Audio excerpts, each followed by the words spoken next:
Alright, so now we're going to use the G2 faucet installation method. The G2 faucet is simply an accessory faucet made by Chanson, and its sole purpose is to prevent having to put any hoses or diverters onto your main faucet.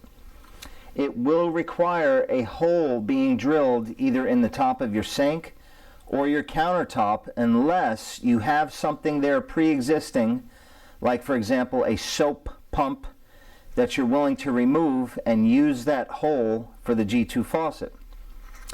If you don't, and you're going to have a handyman or a plumber drill that hole for you, the size hole that's going to be needed is at least a 5/8 inch hole, but ideally they'll just drill the standard faucet hole size, which is 1 3/8 inches. So it'll either be a small hole just to accommodate the shaft, or it'll be a full-size faucet hole at 1 3/8 inches. Either way, it will work. If it's a small hole, you're just going to insert the G2 right into the hole.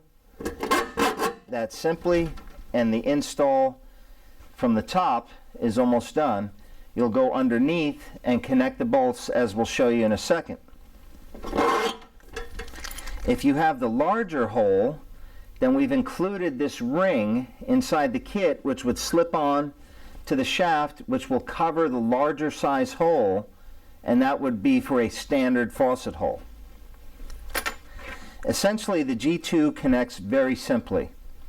From the bottom, well, we'll just cover it like this first. From the bottom, so it'll slip into the hole. You can't really see under the sink, so I'll just show you from the top how to make the connection. You're going to see inside the kit, you're going to have a gray washer, and again, we change parts from time to time, so the nut that secures this from underneath might not look like this gray washer. It might be something as simple as just a regular sized nut. But the bottom line is, once this is in place, you're going to want to tighten the nut from the bottom, and that's what holds and clamps the faucet in. So this nut is clamped in place already. The size tubing that we use for this installation is a 3/8 hard tubing. If you order the G2 faucet, the tubing will come with it. All you do is slip this nut over the tubing, and there's two sides to the nut. There's a side where you can see threads, and there's a side where the collar is thick. The threaded side faces upward as you're slipping it over the faucet. So the threads will be facing upward. All you have to do now is slip this hose, and you'll see the tip has a little barb over it.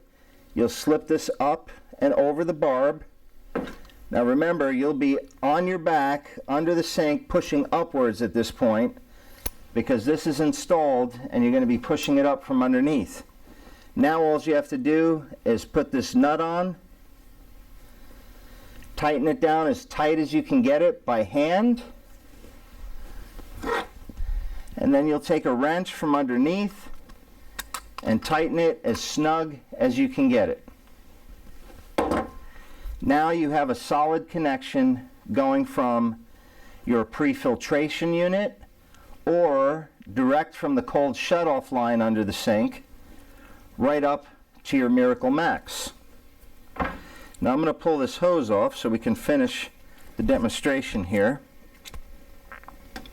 So keep in mind, having this makes it extremely easy to connect a C3 pre-filter, a Chanson Ultra filter, or a Chanson Nano filter. All of them can be connected with this in place. Once that connection is made from the bottom, you're going to have two hose pieces that look just like this. The one on the bottom is feeding the water up and over to your ionizer. The one on the top is the return coming back from the ionizer going in, and here is where the acid water comes out of this spigot. So we'll just drop this into place, and in the last segment we had already hooked up our hoses to the ionizer. We're not going to do it again in this segment. If you need to, you can go back to the last chapter and see how we hooked up everything underneath the ionizer. Now all we have to do is plug in the right hose to the right hose here. And so our shorter hose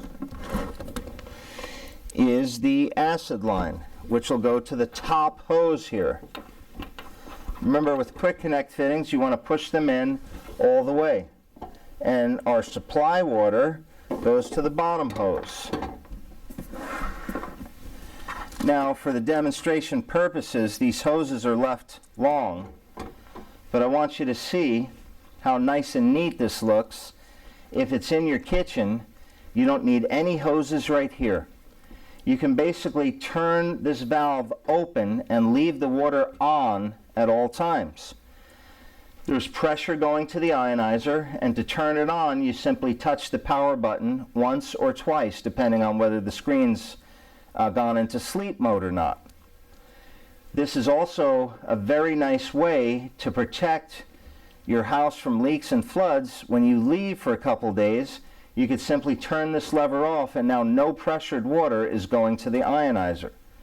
The G2 faucet is a fantastic accessory product.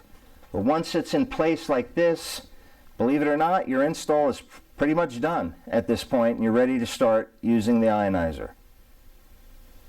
Thanks for joining us for this segment. Now on to the next one.